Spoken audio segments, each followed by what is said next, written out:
Hi guys, welcome back to my channel. Today I'm going to be talking about how to fill and build raised beds.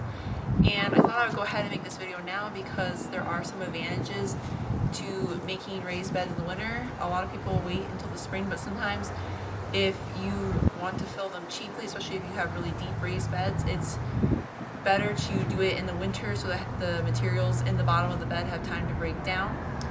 So my beds that I have here are made out of metal, and I really prefer the metal beds because they're more durable.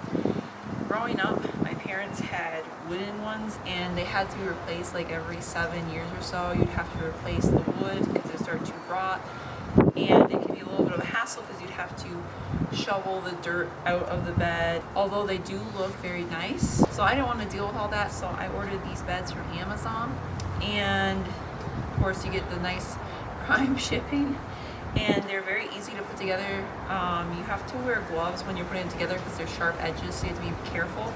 But once they're assembled, you just sit them where you want them and then they're ready to go. Other materials that you can build your raised beds with are bricks or stones, or I've even seen people use some logs from cut wood. I would discourage using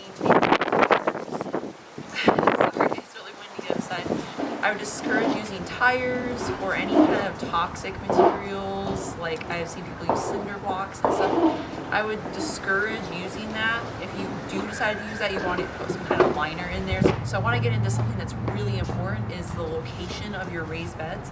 So a lot of people will want to put them in a location that is convenient or near their house. So you really want to pay attention to the amount of sunlight that area of your garden is getting when you go to build those raised beds. But for most of the garden, you want it to be kind of in the middle of an open area, and so you want to pay attention to buildings, fences, trees, any kind of obstructions that would create shade.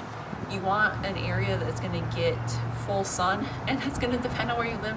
Like where I live, it's actually better for the garden to have afternoon shade because it gets so hot, and it's better for it to have morning sun. So you have to think about that in relation to the climate that you live in. If you live in the United States or Canada, Northern Hemisphere, you want to think about facing your garden from south to north. So what that means is you want your shorter plants to be on the south end and your taller plants to be on the north end.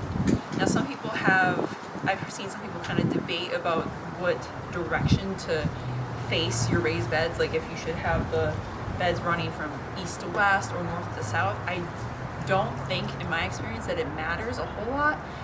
What you want to take into account is like where the buildings are in your area here that you're going to be putting the garden, and like where the entrance is going to be, how you want your trellises to look. Like if you have an arch trellis like mine, it would look kind of funny if I was running it this way.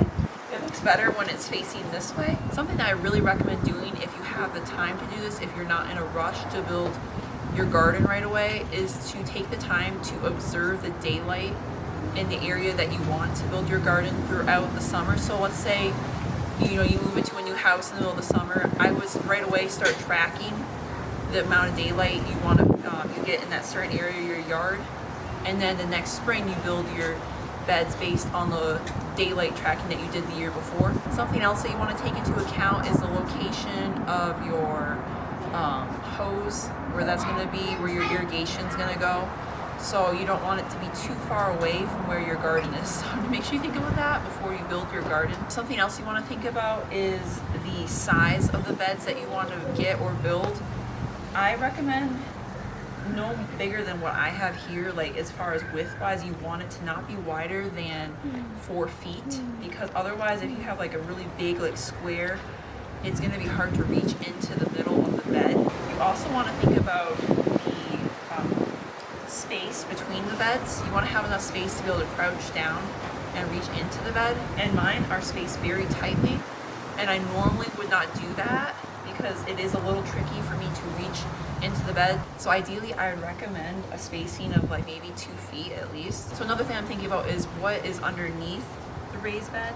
And so usually people just put it on top of soil. It doesn't matter if it's really poor soil, but if you were in a pinch, you could put raised beds on top of concrete or a driveway or something like that. You just have to ensure that there is good drainage. So it's not something I recommend, but if you're in a pinch, you could try it. So there are different options when it comes to filling the raised beds.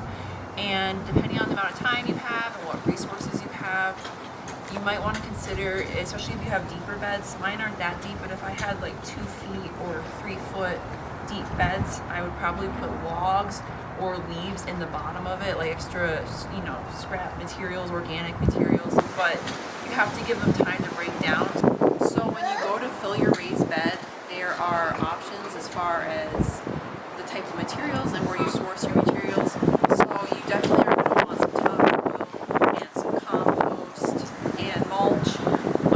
And you can source these locally. You got to make sure that there's not like herbicide residue or anything in the materials that you're going to be using in your garden, because a lot of plants, especially like tomatoes, are going to be sensitive to herbicides. So I did get bagged soil for my garden last year, and I'll have more of what I've used in my garden linked in the description box down below, so be sure to check that out when you're done watching this video.